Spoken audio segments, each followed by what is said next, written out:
Students, आज के lecture में हम ट्रांजिस्टर के बारे में अध्ययन करेंगे। इलेक्ट्रॉनिक युक्ति ट्रांजिस्टर का आविष्कार वैज्ञानिक वाल्टर एच व्राते तथा जॉन वार्दीन ने सन 1948 में अमेरिका की बेल प्रयोगशाला में किया। उन्होंने इस युक्ति की प्रबंधन क्रिया को सर्वप्रथम प्रदर्शित किया।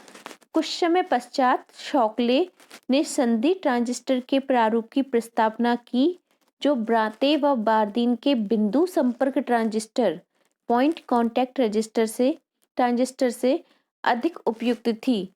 इन वैज्ञानिकों को इस आविष्कार के लिए 1956 में भौतिकी का नोबेल पुरस्कार भी प्रदान किया गया। इस नवीन इलेक्ट्रॉनिक युक्ति का नाम इसकी मूलभूत क्रिया ट्रांसफर रजिस्टर के आधार पर ट्रांजिस्टर रखा गया। द्विध्रुवी ट्रांजिस्टर, बाइपोलर जंक्शन ट्रांजिस्टर। संधि ट्रांजिस्टर सामान्य रूप से सिलिकॉन अर्धचालक सिलिकॉन जर्मेनियम का एकल क्रिस्टल होता है जिसमें 3 अलग अलग भाग होते हैं। इसके बीच के भाग को आधार बेस कैपिटल बी से डिनोट करते हैं तथा बाहरी भागों को क्रमशः उत्सर्जक अमीटर तथा कैपिटल ई से प्रदर्शित किया जाता है और संग्राहक कलेक्टर प्रदर्शन कैपिटल सी से किया जाता है। कहते हैं उत्सर्जक तथा आधार के बीच की संधि को उत्सर्जक आधार संधि JEB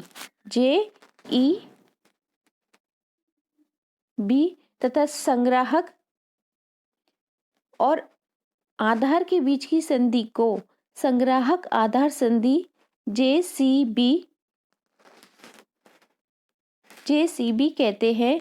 उत्सर्जक E के बारे में देखते हैं। उत्सर्जक E बहुसंख्यक धारावाहकों, जो भी बहुसंख्यक धारावाहक होगा, इलेक्ट्रॉन या होल को प्रदान करता है, जो ट्रांजिस्टर में धारा प्रवाह का कार्य करते हैं।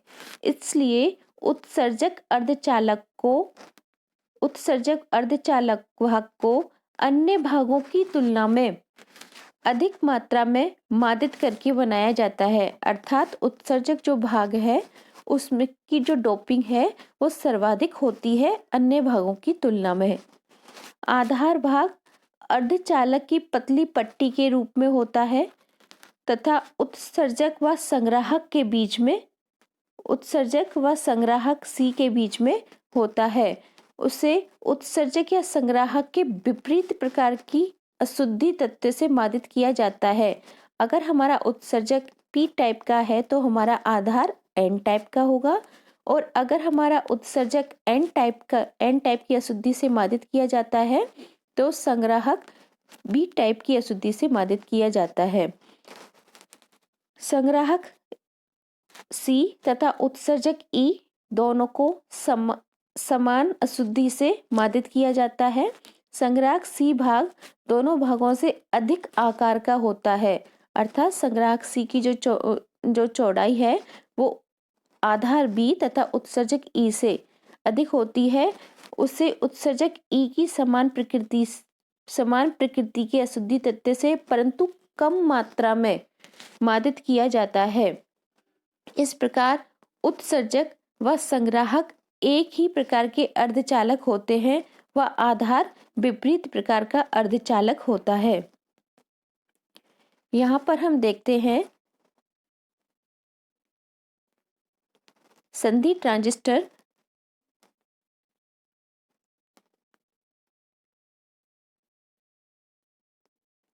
संधि ट्रांजिस्टर 2 प्रकार के होते हैं।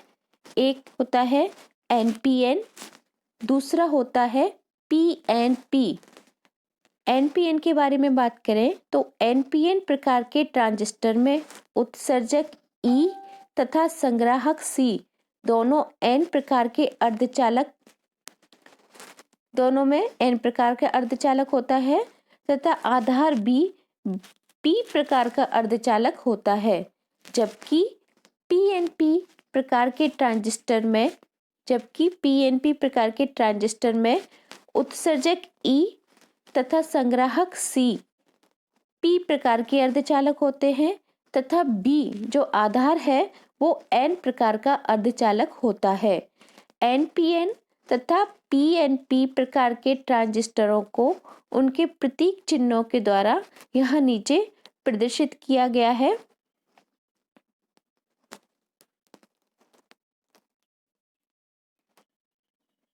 यहाँ पर हम देखते हैं ये एनपीएन, यहाँ एनपीएन प्रकार के ट्रांजिस्टर को दिखाया गया है।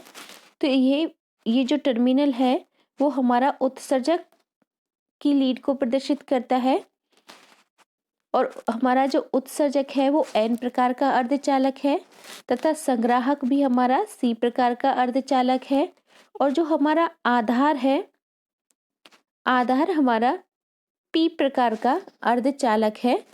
तो इस प्रकार उत्सर्जक ई, आधार बी तथा संग्राहक सी को यहाँ पर प्रदर्शित किया गया है। उत्सर्जक ई को अधिक मात्रा में मादित किया जाता है जबकि संग्राहक सी उसका क्षेत्रफल जो एरिया है वो सर्वाधिक होता है तथा बी प्रकार का अर्धचालक होता है। बी जो आधार है वो उसमें विपरीत प्रकार की अशुद्धि होती है उत्सर्जक ई और सी के तुलना में तथा इसकी जो क्षेत्रफल एरिया है वो सबसे कम होता है और यह उत्सर्जक ई तथा संग्राहक सी के मध्य में स्थित होता है। जब हम इसका प्रतीक चिन्ह की बात करें तो यहाँ एनपीएन ट्रांजिस्टर के प्रतीक चिन्ह को प्रदर्शित किया गया है। यहाँ पर हम देख सकते हैं परिपथ में अगर हम ट्रांजिस्टर को प्रयुक्त करते हैं तो इस प्रतीक चिन्ह का उपयोग किया जाता है। यहाँ पर हम देखते हैं इसको एक सर्किल में प्रदर्शित किया गया है। यहाँ पर यह है हमारा उत्सर्जक, यह है हमारी संग्राहक सी को तथा आधार बी को प्रदर्शित करता है। इसी प्रकार हम पीएनपी संधि ट्रांजिस्टर की बात करें तो पीएनपी संधि ट्रांजिस्टर में यह हमारा उत्सर्जक पी प्रकार का अर्धचालक है तथा संग्राहक भी हमारा पी प्रकार का अर्धचालक है और हमारा आधार बी प्रकार का अर्धचालक है। हमारा आधार एन प्रकार का अर्धचालक है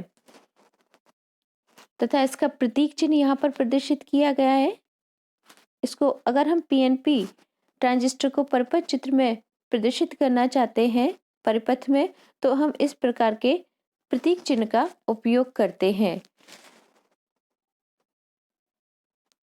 इन चित्रों में जो तीर का निशान प्रदर्शित किया गया है एनपीएन में हमारा तीर का चिन्ह उत्सर्जक में इस प्रकार प्रयुक्त किया गया है तथा पीएनपी में हमारा जो तीर का निशान है वो उत्सर्जक पर इस प्रकार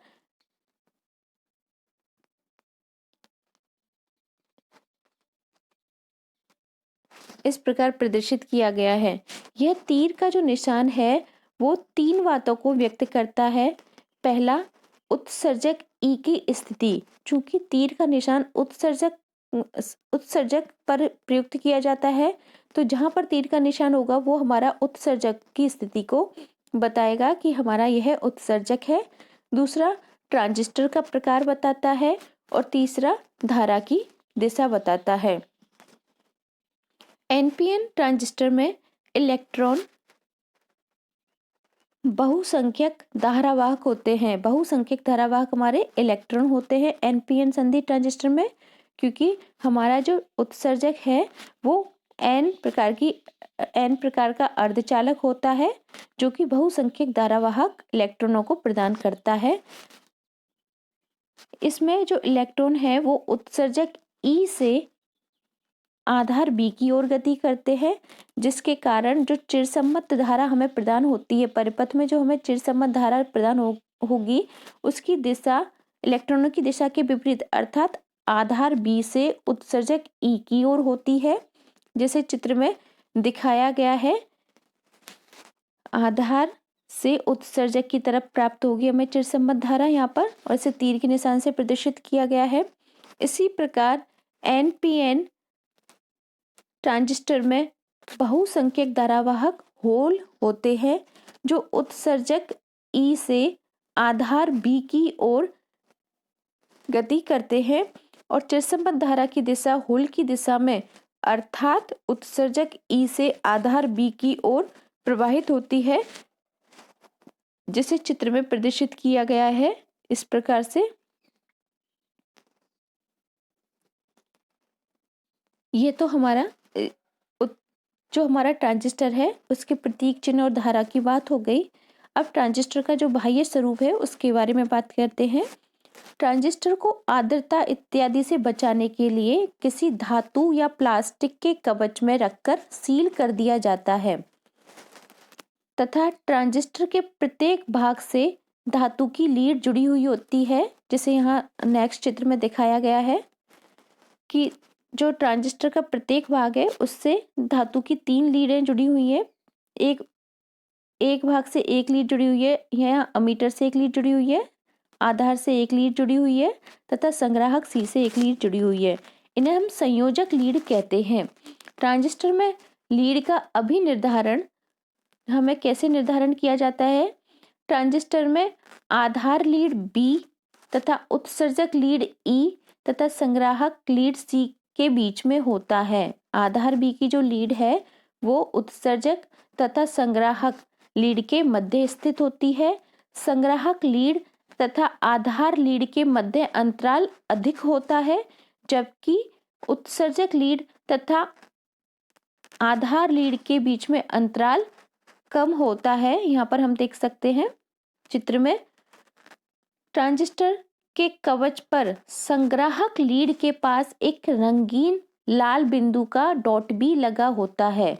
यहाँ पर ट्रांजिस्टर के बाह्य स्वरूप को प्रदर्शित किया गया है। हमारा ट्रांजिस्टर का बाह्य स्वरूप ये है। यहाँ हम देख सकते हैं इसको एक प्लास्टिक की कवच में सील किया हुआ है तथा 3 लीडें हैं, अमीटर की, कलेक्टर की और आधार की। आधार की जो लीड है वो उत्सर्जक ई तथा संग्राहक सी के मध्य में है, जो कि उत्सर्जक के ज्यादा पास है तुलनात्मक रूप से संग्राहक के से तुलनात्मक रूप से उत्सर्जक के यह ज्यादा पास है।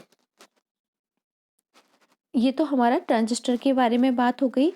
अगले लेक्चर में हम ट्रांजिस्टर के विन्यासों के बारे में अध्ययन करेंगे। धन्यवाद।